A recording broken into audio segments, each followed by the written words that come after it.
Honourable supreme court of Pakistan ने चंद रोज कबल एक बहुत अहम जजमेंट जो है वो पास की है, जिसमें औरतों के हकूक, औरतों की आज़ादी, खुद मुख्तारी, औरत के तमसीक निकाह के हक और खुला को तस्लीम किया गया है। और इस हवाले से हक महर के हवाले से भी बात की गई है और वजाहत की गई है कि किन ग्राउंड्स के ऊपर औरत जो है वो हक महर ले सकती है और किन ग्राउंड्स के ऊपर इसको डिनाई भी किया जा सकता है। इस फैसले के अंदर मजीद औरतों के हकूक के हवाले से क्या कुछ बयान किया गया है, इसको जानने के लिए इस वीडियो को एंड तक लाजमी देखें और चैनल को सब्सक्राइब कर लें। इस केस का पस मंजर कुछ इस तरह से है कि एक डॉक्टर सीमा हनीफ खान नामी खतून, जिसका निकाह वकास खान नामी शख्स के साथ 31/5/2015 में होता है और 9/4/2016 में इसकी रुखसती होती है। कुछ अर्सा इनके तल्लुकात ठीक रहते हैं, मगर उसके बाद 4/7/2017 में बीवी जो है डॉक्टर सीमा वो एक तनसीख निकाह का दावा फैमिली कोर्ट पेशावर में दायर करती है, जिसमें तनसीख निकाह का दावा non payment of maintenance, cruelty और second marriage of the husband without permission जो है इन ग्राउंड्स के ऊपर तनसीख निकाह का दावा दायर करती है। और मजीद इसमें अपना जो हक महर है जो निकाह नामा के ऊपर लिखा होता है और जो निकाह के टाइम उसको दिया जाता है, एक अदद प्लॉट नंबर 38, 30 तोला सोना और 5 लाख रुपए की रिकवरी का भी क्लेम करती है। फैमिली कोर्ट इसके ऊपर शहादतें रिकॉर्ड करती है। एविडेंस रिकॉर्ड करने के बाद फाइनली जो है वो बीवी का जो केस है उसको खुला के ऊपर डिग्री कर देती है और जो हक महर है उसकी अब तक डिनाई करती है, चूंकि औरत जो है वो खुला ले रही है। इस वजह से वो खुला के बदले जो है वो अपना हक महर सरेंडर करेगी और इसलिए वो हक महर की हकदार नहीं है। बीवी जो है इस ऑर्डर से डिससेटिस्फाई होती है और इस ऑर्डर को सेशन कोर्ट पेशावर में चैलेंज कर देती है और पेशावर सेशन कोर्ट भी इस ऑर्डर को बहाल करते हुए 12/10/2020 को बीवी की अपील को खारिज कर देती है। बीवी जो है वो फैमिली कोर्ट और सेशन कोर्ट के ऑर्डर से डिससेटिस्फाई होते हुए इन दोनों ऑर्डर्स के खिलाफ अपील पेशावर हाई कोर्ट में दायर कर देती है और पेशावर हाई कोर्ट जो है वो समाअत के बाद 27/5/2024 को डॉक्टर सीमा की जो अपील है उसको खारिज कर देती है और नीचे जो अदालतों ने फैसला दिया है फैमिली कोर्ट के फैसले को बाहर रखती है और मजीद इसमें ऐड कर देती है, चूंकि बीवी ने अपनी रिकवरी के लिए, हक महर की रिकवरी के लिए कोई भी FIR दर्ज नहीं करवाई, इसलिए वो हक महर की हकदार नहीं है। और इसके अलावा बीवी चूंकि खुला ले चुकी है और खुला के बदले में उसको अपना हक महर सरेंडर करना पड़ेगा। ये डिसओबीडिएंट वाइफ है, इसलिए ये खर्चा नानो नफका की भी हकदार नहीं है। बीवी इस ऑर्डर के खिलाफ खुद को अग्रीव्ड कंसीडर करते हुए इसके खिलाफ एक petition supreme court of Pakistan में दायर कर देती है, जिसके फाइनल समाअत 19/9/2025 को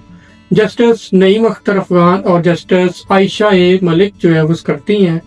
और फाइनली इसको फैसले के लिए महफूज कर लेती है, जिसका फैसला 23/10/2025 को अनाउंस किया गया। Honourable supreme court of Pakistan इन तीनों अदालतों यानी कि फैमिली कोर्ट, सेशन कोर्ट और पेशावर हाई कोर्ट के फैसले को मुस्तरद कर देती है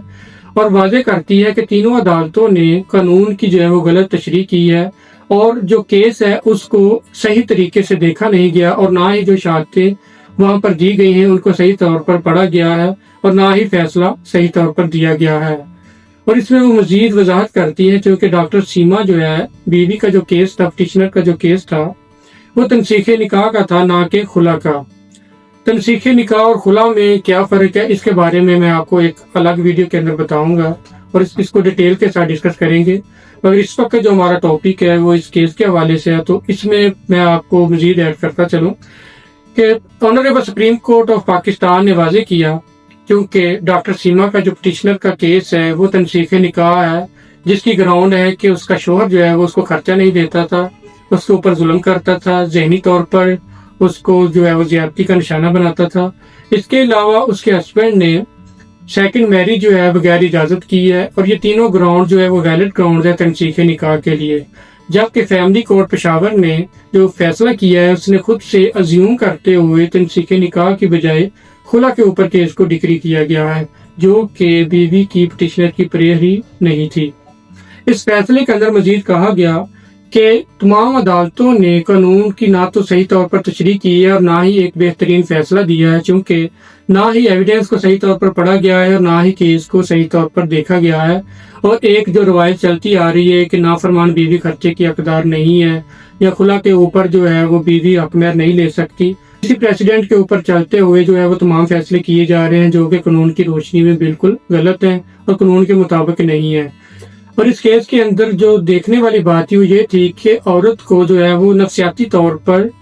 زیادتی کا نشانہ بنایا جا رہا تھا، اس کے اوپر نفسیاتی طور پر دباؤ ڈالا جا رہا تھا، اس کو اگنور کیا جا رہا تھا، اس کو ڈس رسپیکٹ کیا جا رہا تھا، جس کو جو ہے وہ تمام عدالتوں نے غور کرنے سے گریز کیا اور ایک پریسیڈنٹ کے اوپر ہی وہ فیصلہ جاری کرتی رہی ہیں، جبکہ نفسیاتی زیادتی بھی اتنی ہی سنگین ہے جتنی کہ جسمانی زیادتی ہے، اور یہ جسمانی زیادتی سے بھی سنگین جرم ہے۔ عورت کے حق کو مزید مضبوط کرتے ہوئے آنریبل سپریم کورٹ نے واضح کر دیا کہ خلا یا تنسیخ نکاح کا حق عورت کا آزادانہ حق ہے، جس کو شوہر کی رضامندی یا عدالت کی صوابدید کے اوپر نہیں چھوڑا جا سکتا۔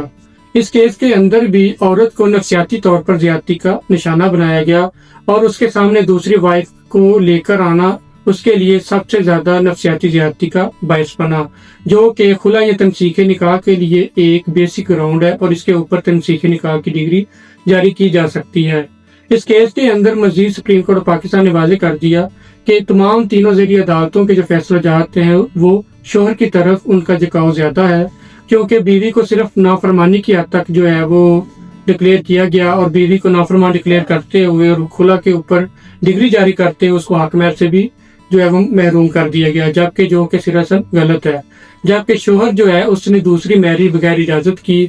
جو کہ resolution of Muslim marriage act 1939 کی کھلی خلاف ورزی ہے، اور مزید ایویڈنس پہ یہ بھی پروو کیا گیا کہ عورت کی طرف سے ایک استغاثہ بھی دائر کیا گیا تھا کہ شوہر نے جو ہے وہ بغیر اجازت شادی کی ہے، اور اس میں شوہر کو جو ہے وہ سزا بھی دی گئی تھی جس کو کسی بھی عدالت میں چیلنج نہیں کیا گیا تھا۔ حق مہر کے حوالے سے honourable supreme court of Pakistan نے ذیلی عدالتوں کے فیصلوں کو مسترد کرتے ہوئے اس کیس کے اندر واضح کر دیا کہ ڈاکٹر سیما جو ہے وہ حق مہر کی حقدار ہے، وہ اپنا پلاٹ اور زیورات جو ہے وہ لے سکتی ہے، اور جو 5 لاکھ روپیہ ہے وہ بھی شوہر کو حکم دیا کہ وہ بیوی کو ادا کرے کیونکہ وہ اس کا بنیادی حق ہے، اور یہ بھی مزید واضح کر دیا کہ حق مہر کو جو ہے وہ کسی خاص ٹھوس ثبوت کے اوپر ہی ڈینائی کیا جا سکتا ہے، ادروائز یہ عورت کا فنڈامنٹل رائٹ اور بنیادی حق ہے جو اس کو ملنا چاہیے۔ اس کیس کے اندر رولنگ جاری کرتے ہوئے honourable supreme court of Pakistan نے جو ریمارکس دیے اس میں مزید یہ کہا گیا کہ ظلم صرف جسمانی تشدد ہی نہیں ہوتا بلکہ نفسیاتی زیادتی جو عورت کی عزت نفس کو کم کرتی ہے اور ذلت اور رسوائی کا باعث بنتی ہے وہ بھی ایک تشدد ہے، ظلم ہے اور ایک جرم ہے۔ تنسیخ نکاح کے اوپر کیس جو ہے وہ ڈگری فرمایا اور ظلم نفسیاتی زیادتی کو بھی خلا یا تنسیخ نکاح کی ایک اہم وجہ قرار دیا جس کی بنیاد پر عورت تنسیخ نکاح حاصل کر سکتی ہے اور شوہر سے علیحدگی اختیار کر سکتی ہے۔ اس فیصلے نے آئندہ ہونے والے فیملی کیسز کے حوالے سے بھی ایک پریسیڈنٹ جاری کر دی ہے جس میں مستقبل کے مقدمات کے لیے بھی ایک اہم مثال قائم کرتی ہے، اور جتنے بھی آئندہ جو فیصلہ جات ہوں گے وہ اس ججمنٹ کی روشنی کے تحت دیے جائیں گے جس میں نفسیاتی استحصال اور شادی میں خواتین کی خود مختاری شامل ہے، اور ججمنٹ کے آخر میں شادی میں خواتین کی خود مختاری اور ازواجی رشتے میں احترام کو ضروری قرار دیا گیا۔ Honourable supreme court of Pakistan کی ججمنٹ کے حوالے سے آپ کی کیا رائے ہے اور آپ کیا سمجھتے ہیں کہ جو فیصلہ اس کیس کے اندر آنریبل سپریم کورٹ نے پاس کیا ہے وہ ٹھیک ہے؟ آپ اس بارے میں کیا رائے ہمیں کمنٹ باکس میں ضرور بتائیں۔